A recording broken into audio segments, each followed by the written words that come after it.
আমি তো দেখতেছি কোরআনের বৈঠকে যারা আসে, শ্রম দিয়ে যারা আসে, আল্লাহর নবীর বর্ণনা অনুযায়ী যারা ইলমে দ্বীন অর্জন করার জন্য আসলো, ঘরে ফেরার আগ পর্যন্ত এই রাস্তার মধ্যেই যদি তারা চলে যায় তাহলে তারা শহীদ হয়ে যাবে। সুবহানাল্লাহ বলবেন না?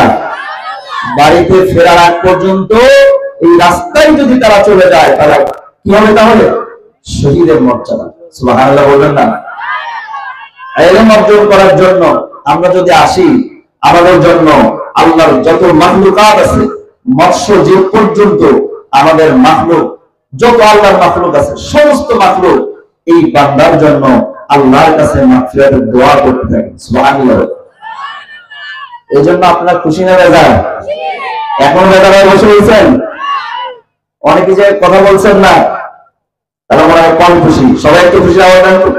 লিল্লাহি তাকবীর, নারায়ে তাকবীর। আপনার আমার আওয়াজের কারণে আমেরিকা ভয়ে পালাবে, কথা বলেন ঠিক কিনা? আপনার আমার আওয়াজের কারণে ইসকনবাদী যারা আছে, ইসকন দলের যারা আছে, এরাও ভয়ে পলায়ন করবে, কথা বলেন ঠিক কিনা?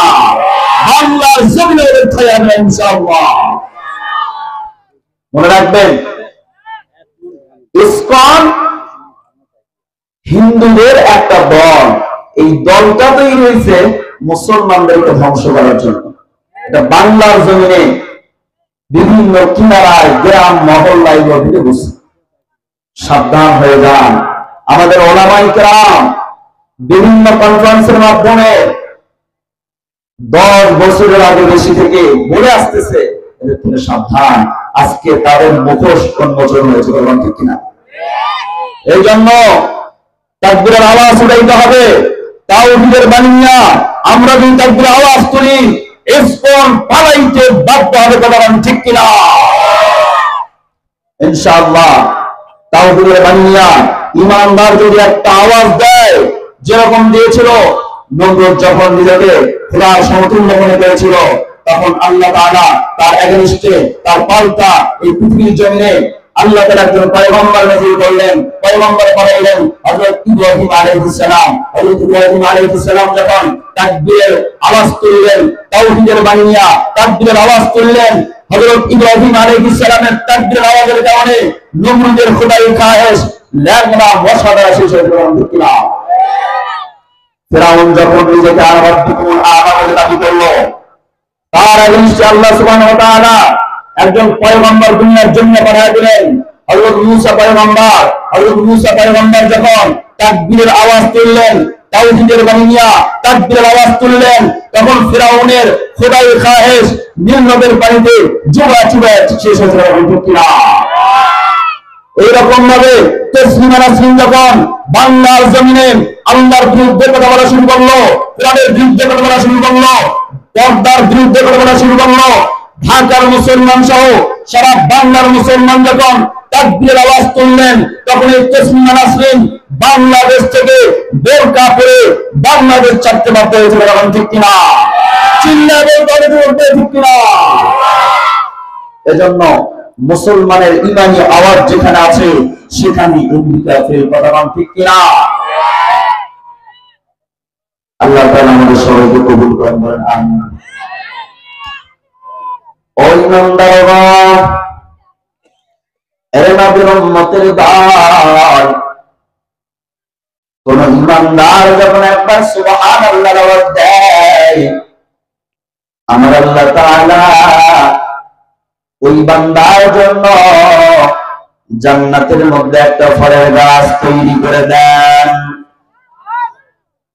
এই ফলের গাছের ছায়া এত বিশাল, এত বিশাল, দ্রুত গাড়ি ঘোড়া যদি 500 বছর পর্যন্ত দৌড়ায়, দৌড়াইয়াও গাছের ছায়া অতিক্রম করতে পারবে না।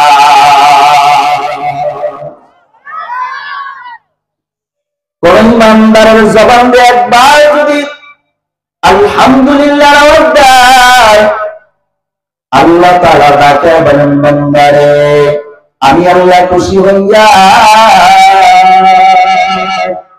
ওই বান্দার জন্য জান্নাতের মধ্যে 8টা দরওয়াজা খুলে দেই।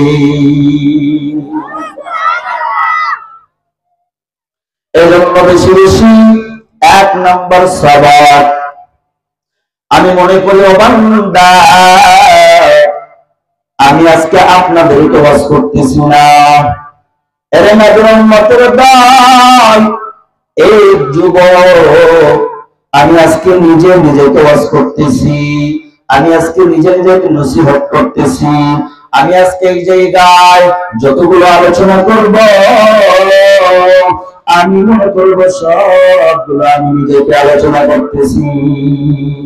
আল্লাহ যেন আমাকে নিজেকে আগে আমল করার তৌফিক দান করেন, বলেন আমিন। আর আমার আওয়াজটা যারা শ্রবণ করবে, আল্লাহ তাআলা যেন সবাইকে আমল করার তৌফিক দান করেন, বলেন আমিন। আমি আজকে কিছু আমলের কথা বলবো বাবা। এই আমলগুলো আমার যুবক ভাইদের জন্য হবে, আমার বাবার সমতুল্য বাবাদের জন্য হবে, ছোট স্নেহের আদরের কচি ছোট ভাইদের জন্য হবে, সবার জন্য হবে। সময় দিবেন একটু? রাজি আছেন সবাই? কারা কারা থাকবেন শেষ পর্যন্ত? আমি মুসাফির, আপনাদের সবার জন্য দোয়া করে যাবো, আল্লাহ তাআলা সবাইকে মাফ করেন, আমিন আমিন। এই জন্য আমি বলি ভাই, এই দুনিয়ার যুবক, আমি নিজে নিজেকে নসিহত করি, আল্লাহ এই সব কিছু যেন আমার মধ্যে আগে আমল আপনি বানা দেন। আমি আমল করব, আর আমার কথাগুলো যারা শ্রবণ করবে সবাই যেন আমল করতে পারে, সবাইকে তৌফিক দান করবেন আমিন। আমি যাতে কালিমা আপনাদের সামনে তেলাওয়াত করেছি, আল্লাহ তাআলা যেন তেলাওয়াতকৃত আয়াত হতে আর রাসূলের অসংখ্য অমীয় বাণী হতে, যে অমীয় বাণী আমি আপনাদের সামনে পাঠ করেছি, আল্লাহ তাআলা যেন আমাকে নিজেকে ইখলাস ও আমলের নিয়তে কিছু কথা বলবার মতো তৌফিক দান করেন, এবং আপনাদের সবাইকে ইখলাস ও আমলের নিয়তে শ্রবণ করার তৌফিক দান করেন, বলেন আমিন। এর নবীর উম্মতের দল, আমার আল্লাহ জানায় দেন, ইন্নাল্লাহা ওয়া মালাইকাতাহু ইউসাল্লুনা